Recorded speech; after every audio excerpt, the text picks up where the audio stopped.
Hello વિદ્યાર્થી મિત્રો, જય સ્વામિનારાયણ. બધાને કેમ છો? બધા મજામાં? આપણે લાસ્ટ લેક્ચરની અંદર જડપ્રવાહી ગતિને અનુલક્ષીને અમુક દાખલાઓની ચર્ચા કરેલી હતી.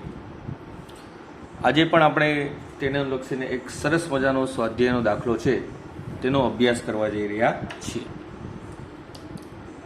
સૌપ્રથમ સ્વાધ્યાય ઉપર સ્વાધ્યાયનો દાખલા નંબર 3.12 એના ઉપર આપણે નજર ફેરવીશું કે સ્વાધ્યાયનો 3.12 નંબરનો દાખલો જે છે એની રકમ શું છે.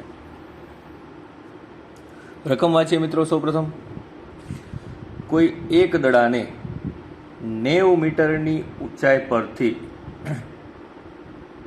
ફર્શ પર એટલે કે ફ્લોર એટલે કે તળિયું જમીન પર પડતો મૂકવામાં આવે છે. ફર્શ સાથેના પ્રત્યેક સંઘાત દરમિયાન દડો તેની મૂળ ઝડપના 10મા ભાગની ઝડપ ગુમાવે છે. એટલે મિત્રો વિચારીએ આપણે કે ધારો કે આ છે ફર્શ અને અહીંયાથી 90 મીટર ઊંચાઈ. કેટલી મીટર ઊંચાઈ? 90 મીટર ઊંચાઈ. 90 મીટર ઊંચાઈ એટલે કાંઈક 90 મીટર ઊંચાઈ છે. ત્યાં એક બોલ છે, ઊંચાઈ છે મિત્રો એચ એટલે કે 90 મીટર. 90 મીટર ઊંચાઈથી બોલને શું કરવામાં આવે છે? પડતો મૂકવામાં આવે છે. એટલે બોલ ક્યાં ગતિ કરશે? નીચે તરફ, એટલે કે મુક્ત પતન કરવામાં આવે છે. શું કરવામાં આવે છે? મુક્ત પતન. તો મુક્ત પતન દરમિયાન અહીંયાથી તે ફર્શ ઉપર પડશે, પાછો ઉપર જશે, પાછો નીચે આવશે, પાછો ઉપર જશે, પાછો નીચે ઉપર નીચે થશે. ધીમે ધીમે ધીમે સ્ટોપ થઈ જશે. આપણને ખબર છે એકવાર અથડાય અને ફરીવાર જ્યારે ઉપર જશે ત્યારે તેની ઝડપ ઓછી હશે. તેનો ખ્યાલ છે આપણને. એકવાર અથડાય અને ફરી પાછું જ્યારે ઉપર જાય ત્યારે તેની ઝડપ કેવી ઓછી હોય. તો તમને એવું જ કહે છે જ્યારે ફર્શ સાથે તેની અથડામણ થાય ત્યારે દર વખતે 10મા ભાગ જેટલી ઝડપ ગુમાવે છે. આવું તમને કીધેલું છે. તો દડાની આ ગતિ માટે t=0 થી t=12 સેકન્ડ માટે ઝડપ વર્સિસ સમયનો આલેખ દોરો. આપણે ઝડપ વિરુદ્ધ સમયનો આલેખ દોરવાનો છે. t=0 થી t=12 સેકન્ડ માટે. તો એના માટે આપણે એક વસ્તુ ધારીશું. પહેલાં ધારો કે આપણે સરળતા ખાતર x વિરુદ્ધ t નો આલેખ દોરીએ, સ્થાન વિરુદ્ધ સમયનો આલેખ દોરીએ સરળતા ખાતર. જ્યાં જમીન છે મિત્રો ત્યાં જમીન રાખીએ. આ ધારો કે જમીનનો ભાગ છે, આ છે x એટલે ઊંચાઈવાળો પોર્શન.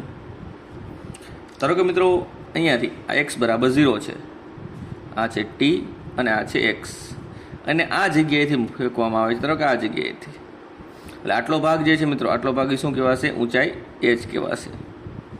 અહીંયાથી ફેંકવામાં આવે છે એટલે જેમ જેમ નીચે જશે એમ તેનો વેગ વધશે, પાછો ટપી પડશે. એટલે આપણે આલેખ લગભગ આવો દોરી શકીએ.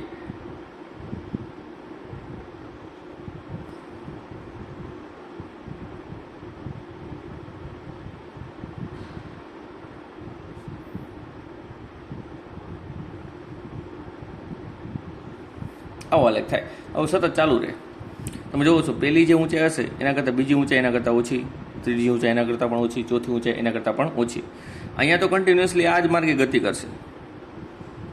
અહીંયા તો ઉપર નીચે થશે. પણ સમય સાથે તેનો બદલાવતો આલેખ દોરવો હોય તો આપણે આ રીતે દોરી શકીએ. આ ઉપર એચ જેટલી ઊંચાઈ, આ છે ફર્શ, આ ફર્શનો ભાગ નીચેનો. જેના અમુક બિંદુઓ આપણે ધારી લઈએ. ધારો કે મિત્રો આ છે બિંદુ એ, આ છે બિંદુ બી, આ છે સી, આ છે ડી, આ છે ઈ અને આ છે એફ. આના માટે આપણે એક્સ વિરુદ્ધ ટીનો આલેખ નથી દોરવાનો, પણ આપણે દોરવાનો છે ઝડપ વિરુદ્ધ ટીનો. આપણે તો સરળતા ખાતર આપણી જાણકારી માટે દોરેલો છે. તમારે આ આલેખ દોરવો જરૂરી નથી. ડાયરેક્ટલી ઝડપ વિરુદ્ધ સમયનો આલેખ છે એ પણ તમે દોરી શકો છો.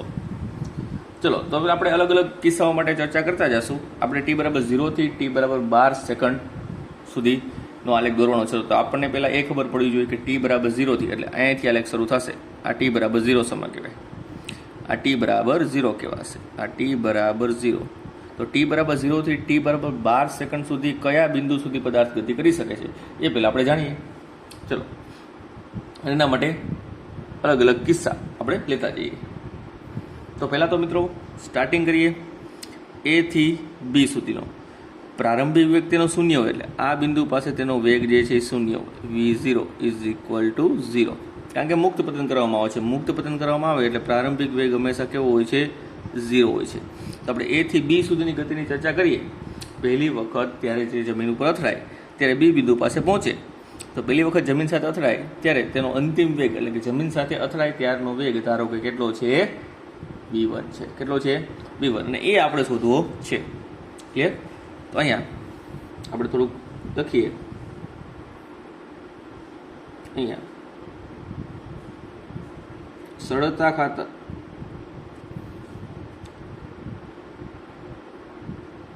આપેલ ગતિ માટે x વિરુદ્ધ t નો આલેખ દોરેલ છે. t બરાબર 0 સમય બિંદુ a થી બોલને ફર્શ પર મૂકવામાં આવે છે, એટલે કે છોડવામાં આવે છે. ફર્શ પર t બરાબર 0 થી t બરાબર 0 સમયથી તેને ફર્શ ઉપર મૂકવામાં આવે છે.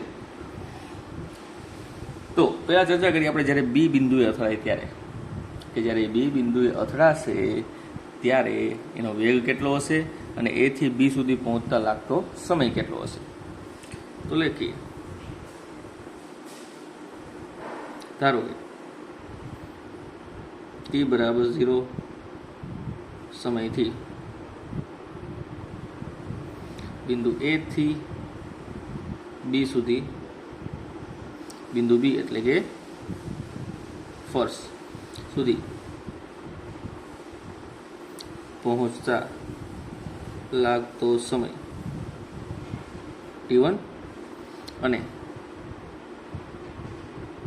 અંતિમ વેગ v1 છે. બે બિંદુએ પહોંચતા લાગતો સમય t1 છે અને બી બિંદુએ જે વેગથી અથડાશે એ બિંદુનો વેગ છે v1 ધારી લીધો છે આપણે. તો બંને વેગ શોધો હોય તો બંને માટે અચળ પ્રવેગી ગતિનું સમીકરણ વાપરીશું. તો આ મિત્રો અધો દિશામાંની ગતિ થઈ. એ થી બી હજી અધો દિશામાંની ગતિ છે. એ અધો દિશામાંની ગતિ માટે સમય શોધવો હોય આપણે તો સમયનું એક ટૂંકું અને ટચ સમીકરણ હતું. તો સમય પહેલાં સમય શોધી લે. તો સમય શોધવા માટેનું સમય છે સમીકરણ છે t1 બરાબર વર્ગમૂળની અંદર 2h/g. આ આપણને ખ્યાલ છે. જ્યાં h ની કિંમત છે તમારી પાસે 90, આની કિંમત છે 90 મીટર. g એટલે તમારે લેવાનું છે 9.8. તો અહીં કિંમત મૂકી બતાવીએ મિત્રો. તો અંડર રૂટ થશે 2×90/9.8. તો આનો જવાબ તમારી પાસે આવે છે મિત્રો 4.28 સેકન્ડ. એટલે પહેલો સમય મળ્યો તમને એ થી બી સુધીનો. એ થી બી સુધીનો કેટલો સમય મળ્યો? 4.28 સેકન્ડ. ઓકે. ત્યારબાદ બી બિંદુએ પહોંચે ત્યારે તેનો અંતિમ વેગ કેટલો છે? v1. આપણે આ બંને વસ્તુ શોધવાની છે, સમય અને વેગ. તો સમય તો શોધાઈ ગયો. હવે આપણે શું શોધવું છે? વેગ શોધવો છે. તો વેગ કેટલો છે આપણે જાણવું હોય તો ચલો, તો વેગ જાણવા માટે પાછું અચળ પ્રવેગ ગતિનું સમીકરણ ઉપાડીશું. કયું સમીકરણ? ઓકે, પહેલું, બીજું, ત્રીજું કોઈ પણ ઉપાડી. પહેલું સમીકરણ ઉપાડો તો વાંધો નથી, કારણ કે પ્રારંભિક વેગ શૂન્ય છે, અંતિમ વેગ આપણને ખબર શોધવાનો છે, સમય આપણી પાસે છે. તો પહેલું સમીકરણ ઉપાડીએ. સમીકરણ v is equal to v0 plus at પરથી ચલો અંતિમ વેગ જે છે એ આપણે શોધવાનો છે. v એટલે v1, પ્રારંભિક વેગ શૂન્ય છે ને આ થઈ જશે gt, ટીની જગ્યાએ t1. ચલો તો અહીંયા થશે gt1, g એટલે કે 9.8 અને t1 એટલે કે 4.28. 9.8 ગુણ્યા 4.28 એટલે આનો જવાબ આવશે મિત્રો લગભગ 42 મીટર પ્રતિ સેકન્ડ. કેટલો આવશે? 42 મીટર પ્રતિ સેકન્ડ. ચલો, આ બે વસ્તુ આપણને મળી. એ બે વસ્તુ માટે આપણે સાથે સાથે મિત્રો અહીંયા વેગ વિરુદ્ધ સમયનો આલેખ પણ દોરતા છે. ઝડપ વિરુદ્ધ સમયનો આલેખ. કોનો? ઝડપ વિરુદ્ધ સમયનો આલેખ. તો અહીંયા સમય લઈ લેશું, અહીં લઈ લેશું ઝડપ. ઝડપ માપી છે આપણે મીટર પ્રતિ સેકન્ડમાં અને સમય માપી છે સેકન્ડમાં. તો જોવાનું ટી બરાબર 0 સમય આ કહેવાશે મિત્રો ટી બરાબર 0 સમય. તો ટી બરાબર 0 સમયે પદાર્થની ઝડપ શૂન્ય છે, વેગ શૂન્ય છે, ઝડપ શૂન્ય છે. આલેખ તમારો અહીંયાથી સ્ટાર્ટ થશે. આલેખ ક્યાંથી થશે? અહીંયાથી સ્ટાર્ટ થશે. આપણે આ બી બિંદુ છે એને આપણે નીચે તરફ ખેંચવાનું છે જેથી આલેખમાં સરળતા રહે, જેથી આલેખ દોરવામાં સરળતા રહે. હવે જેમ જેમ પદાર્થ નીચે આવશે તેમ તેની ઝડપ ક્રમશઃ સમય સાથે વધે છે અને એ ઝડપમાં થતો વધારો અચળ છે. એટલા માટે આલેખ છે કેવો મળશે? સુરેખા. તો એથી બી સુધીનો આલેખ, સોરી મિત્રો, તો આ છે બિંદુ ઈ, ઓ એટલે કે એ, અને એથી બી સુધીનો આલેખ તમને કેવો મળશે? સુરેખા મળશે. પ્રારંભિક ઝડપ શૂન્ય, v0 શૂન્ય છે, પ્રારંભિક ઝડપ શૂન્ય છે. જ્યારે બી બિંદુ પાસે પહોંચે ત્યારે તેની ઝડપ ધારેલી છે આપણે v1, એ મળે છે 42. તો અહીંયા ધારો કે મિત્રો આવે છે 42. કેટલું આવે છે? 42. શેમાં માપવાની છે? મીટર પ્રતિ સેકન્ડમાં. તો એથી બી સુધીનો આલેખ 42થી આપણે લાઈન જમણી બાજુ જો ખેંચીએ તો બી બિંદુ અહીંયા મળે. ક્યાં મળે? અહીંયા આ મળ્યું બી બિંદુ. એટલે એથી બી સુધીનો જે આલેખ છે મિત્રો એ કેવો મળશે? સુરેખા મળશે, કારણ કે ઝડપ કેવી છે? અચળ છે. હવે તમને રકમમાં શું કીધું છે પાછું જુઓ. જેટલી વખત ફર્શ સાથે અથડાય, તો આ ફર્શ છે, બી બિંદુ એટલે ફર્શ, જમીન સાથે અથડાય એટલે 10મા ભાગની ઝડપ ગુમાવશે. ક્લિયર? એટલે પહેલી વખત જ્યારે અથડાશે, અથડાઈને જ્યારે પાછો ફરશે ત્યારે તેની ઝડપ પહેલાં કરતાં 10મા ભાગની ઓછી હશે, એટલે કે પહેલાં કરતાં 10% ઓછી હશે. ચલો તો નેક્સ્ટ પોઈન્ટ ચર્ચા કરીએ. આ થઈ ચર્ચા એ થી બી સુધીની. હવે ચર્ચા કરીએ આપણે બી થી સી અને બી થી ડી. તો હવેની ચર્ચા છે બી થી ડી માટે રહેશે મિત્રો. ચલો અહીંયા જ લખીએ એટલે આલેખ પણ આપણને ક્લિયરલી દેખાય. તો હવેની ચર્ચા છે મિત્રો એ છે બી થી ડી.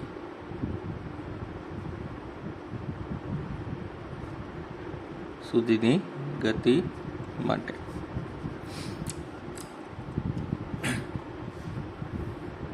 હવે જ્યારે બોલ જમીન સાથે પ્રથમવાર અથડામણ અનુભવીને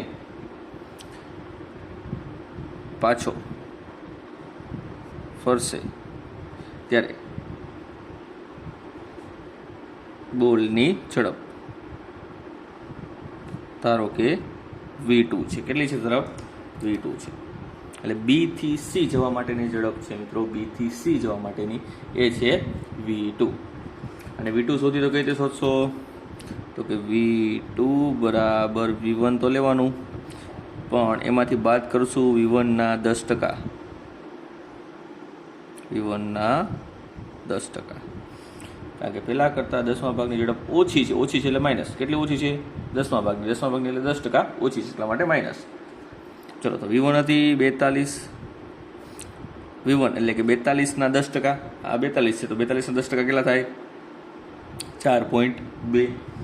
તો આનો જવાબ આવશે મિત્રો 37.8. 37.8 મીટર પ્રતિ સેકન્ડ. આ છે બી થી સી જવા માટેની ઝડપ. ક્યાં? બી થી સી જવા માટેની પ્રારંભિક ઝડપ. પ્રારંભિક ઝડપ બી થી સી જવા માટે પ્રારંભિક ઝડપ બી થી સી જવા માટે. પછી તો આપણને ખબર છે સી બિંદુ પાસે, સી બિંદુ પાસે આ બિંદુ પાસે તો વેગ કેવો હોય? ઝડપ કેવી હોય? શૂન્ય હોય. એટલે જેમ જેમ જેમ જેમ ઉપર જાય એમ વેગમાં શું થાય? ઘટાડો થાય. આ જગ્યાએ ઘટીને કેવી થઈ ગઈ હશે? શૂન્ય થઈ ગઈ હશે. કહેવાનો મતલબ એમ છે એ જ સમયે જ્યારે ફર્શ સાથે અથડાશે ત્યારે એક્ઝેક્ટલી એ જ સમયે તેની ઝડપ 42માંથી ઘટીને તાત્કાલિક કેવી થઈ જશે? 37.8 થઈ જશે. તો ધારો કે મિત્રો 37.8 અહીંયા આવે છે, 37.8 અહીંયા આવે છે. તો એ જ સમયે બી બિંદુ ફર્શ સાથે જ્યારે બોલ અથડાશે ત્યારે તેની ઝડપ થઈ જશે 37.8. એટલે એ જ સમયે ઝડપમાં શું થશે? ઘટાડો. ઘટાડો એટલે આલેખ ક્યાં આવ્યો? નીચે આવ્યો. ચલો ત્યારબાદ આપણને ખબર છે બી થી સી જશે એટલે સી બિંદુ પાસે પહોંચતા તેની ઝડપ કેવી થઈ જશે? શૂન્ય થઈ જશે. પણ પ્રશ્ન એ છે કે બીથી સી સુધી પહોંચતા તેને સમય કેટલો લાગશે. બીથી સી સુધી પહોંચતા તેને સમય કેટલો લાગશે. એટલે સમય ઉપર મેઇન આપણું ખાતું નિર્ભર છે. તો પહેલાં આપણે સમય શોધીએ. એના માટે શોધવા માટે જોઈશું પ્રારંભિક વેગ. બી પાસે પ્રારંભિક વેગ તમારે લેવાનો છે હવે 37.8, કારણ કે આટલી ઝડપથી એ ઉપર જાય છે. અંતિમ વેગ 0 લેવાનો છે અને સમય તમારે શોધવાનો છે. તો લખીએ આપણે.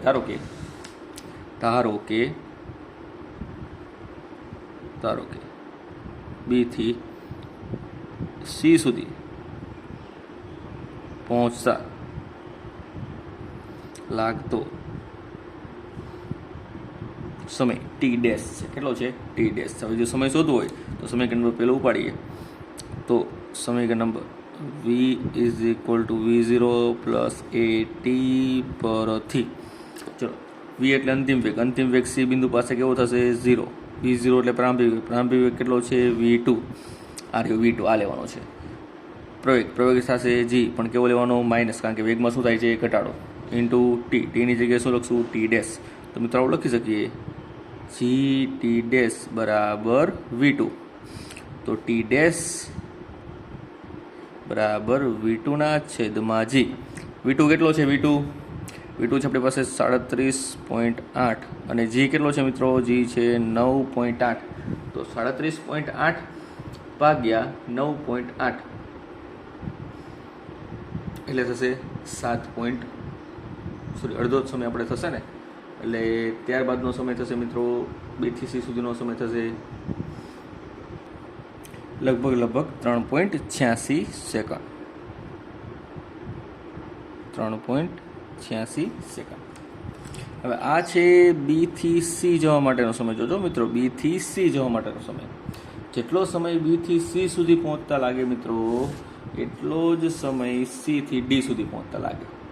જેટલો સમય બી થી સી સુધી પહોંચતા લાગે એટલો જ સમય સી થી ડી સુધી. તો કુલ સમય કેટલો થાય બી થી ડી સુધી પહોંચતા લાગતો સમય? તો એ પણ લખી નાખીએ.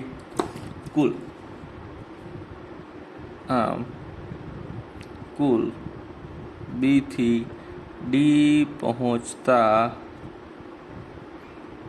લાગતો સમય, જેને આપણે T2 વડે દર્શાવીએ. તો T2 બરાબર થશે 2T ડેશ, એટલે કે 2 ગુણ્યા 3.86.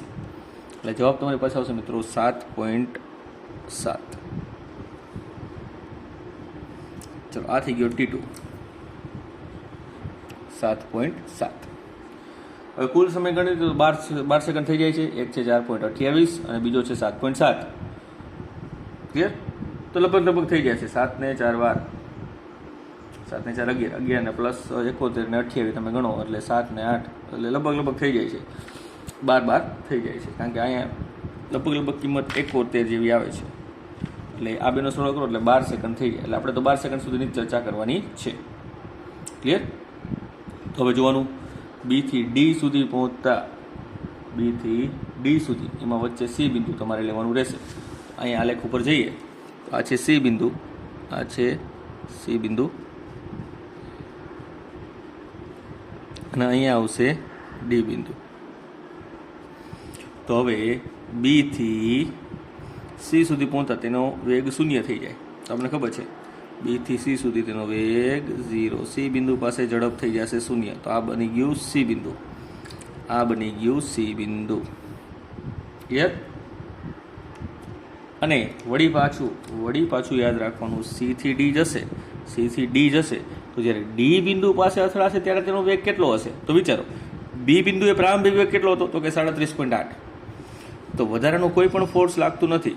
તો જેટલા પ્રારંભિક વેગથી ઉપર જશે એટલા જ વેગથી નીચે અથડાશે. એટલે ડી બિંદુ પાસે જ્યારે પહોંચશે ત્યારે તેનો વેગ હશે મિત્રો 37.8. એટલે આને આગળ લંબાવીએ તો ડી બિંદુ પાસે તેનો વેગ હશે 37.8 અને વેગમાં ઝડપમાં વધારો થાય એટલે આલેખ કેવો મળે? પાછો સુરેખા.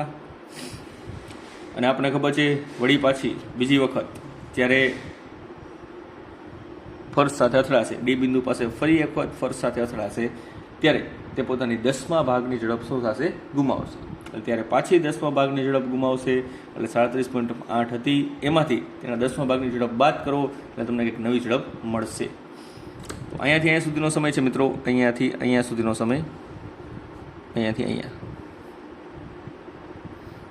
આ સમય છે T1 અને B થી D સુધીનો જે સમય છે મિત્રો એ છે T2, જેમાં આ T બરાબર 0 છે અને T બરાબર 12 સેકન્ડ આવી જાય છે.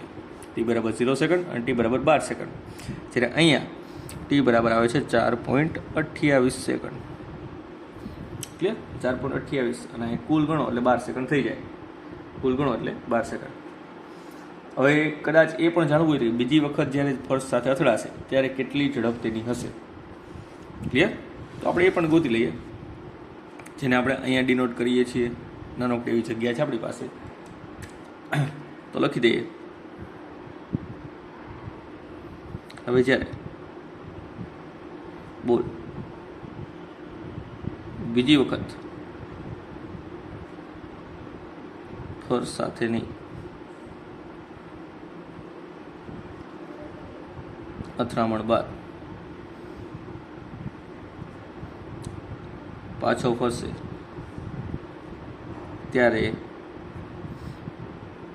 બોલની ઝડપ, જેને આપણે V3 કહીએ, V3 કેટલી હશે? V2 એના કરતાં ઓછી. કેટલી ઓછી? તો V2 ના 10%. હાલો, V2 કેટલી છે? 37.8. એના 10% એટલે કે 3.78. તો એમાંથી આ વાત કરો એટલે તમને જવાબ પડશે 34.02 મીટર પ્રતિ સેકન્ડ. એટલે આ ડી બિંદુ પાસે ફર્સ્ટ સાથે અથડાય ત્યારબાદનો જે પ્રારંભિક વેગ છે એ આટલો હશે. એટલે કે જ્યારે પદાર્થ ડી બિંદુથી ઉપર જવા માટેનો પ્રયત્ન કરતો હશે ફરી એકવાર, ત્યારે તેની ઝડપ 37.8 માંથી ઘટીને કેટલી થઈ ગઈ હશે? 34.8 થઈ ગઈ હશે. તો આ ડી બિંદુ છે અને ત્યારની ઝડપ મિત્રો ઘટીને કેટલી થઈ ગઈ હશે? 34.8. તો અહીંયા છે ધારો કે 34.8, સોરી 34.02, 34.02. પછી પાછો આગળ આવવા ખ્યાલ છે. આવું કન્ટિન્યુઅસલી ચાલુ રાખશે. આપણે તો 0 થી 12 સેકન્ડની ચર્ચા કરવાની હતી, એટલે ઝડપ વિરુદ્ધ સમયનો આલેખ આવવો મળે. A થી B સુરેખ, B એ તાત્કાલિક ઝડપ ઘટે, પાછો B થી D, B થી C સુરેખ, પણ ઝડપમાં ઘટાડો થાય કારણ કે પદાર્થ ઉપર જાય. C થી D ઝડપમાં વધારો થાય કારણ કે પદાર્થ નીચે આવે. પછી D થી એ જ સેકન્ડે ઝડપમાં શું થશે? બ્રેક થશે. પાછું એવી રીતે કન્ટિન્યુઅસલી આગળ જતું રહેશે. પણ આપણે ક્યાં સુધીની ચર્ચા કરવાની હતી?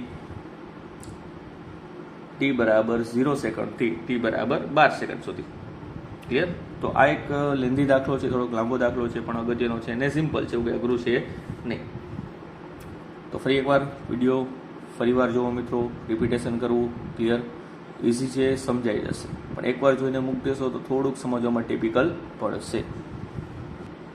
ચલો, બીજો એક પ્રશ્ન હતો કે મિત્રો, જ્યારે આપણે લાસ્ટ લેક્ચર તમને મોકલેલો હતો તે તમારો લાસ્ટ લેક્ચર અહીંયા સુધીનો આવેલો છે, અહીંયાથી આગળ આવેલો નથી. એટલે કે સ્વાધ્યાય 3.10, સ્વાધ્યાયનો દાખલો 3.10, એ સ્વાધ્યાયના 3.10ની અંદર પ્રાપ્ત થતી મહત્તમ ઊંચાઈ છે એની ચર્ચા કરેલી છે. પછી એના માટે લાગતો સમય છે એ તમારે રેકોર્ડ થયેલું નથી, મીન્સ કે એ વસ્તુ તમારે આવેલી નથી. તો એનો અભ્યાસ પરિવાર કરી લઈશું આપણે.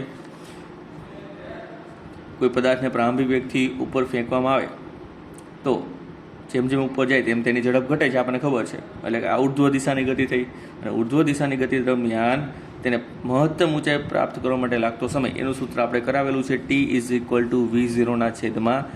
જો આ બધા સૂત્ર ન આવડતા હોય ઇન ધ કેસ તો અચળ પ્રવાહી ગતિના સૂત્ર જોઈ લેવાના, એમાંથી જ આ વસ્તુ આપણે મેળવેલી છે. તો પ્રાપ્ત થતી મહત્તમ ઊંચાઈ માટે લાગતો સમય એટલે કે અહીંયાથી અહીંયા સુધી લાગતો સમય એ કેટલો થશે? V0/G. V0 તમને આપેલો છે 29.4, રકમની અંદર 29.4 આપેલો છે, G એટલે 9.8, એટલે ઉપર જવા માટે લાગતો સમય 3 સેકન્ડ થશે. પણ તમને એક્ઝેક્ટલી પૂછેલું શું છે? તમને એવું નથી પૂછેલું કે ઉપર જવા માટે કેટલો સમય લાગશે. તમને એવું પૂછે છે કે જ્યારે એકવાર એ ખેલાડી બોલને ઉપરની તરફ ફેંકશે તો પાછો ક્યારે તેના હાથમાં બોલ આવશે.